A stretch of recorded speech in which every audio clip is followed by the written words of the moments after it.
First urban structure, जल्दी से जल्दी यहाँ आ जाओ, जल्दी से जल्दी वहाँ पहुँचो, जल्दी से जल्दी ये काम खत्म करो।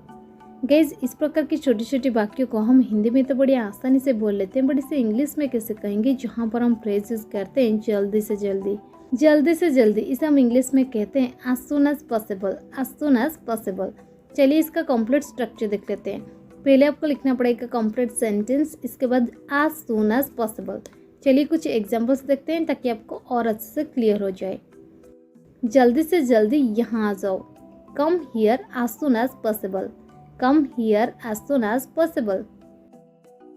जल्दी से जल्दी ये काम खत्म करो, complete this work as soon as possible, complete this work as soon as possible। जल्दी से जल्दी वहाँ पहुँचो, reach there as soon as possible, reach there as soon as possible।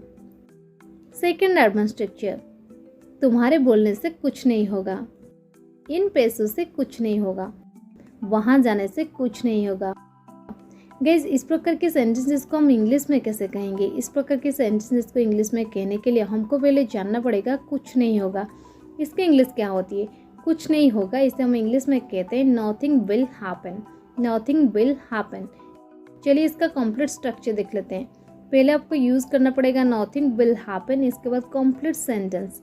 चलिए कुछ एग्जाम्पल्स देखते हैं ताकि आपको और अच्छे से क्लियर हो जाए।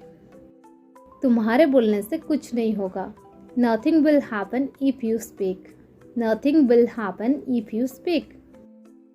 इन पैसों से कुछ नहीं होगा, nothing will happen with this money, nothing will happen with this money।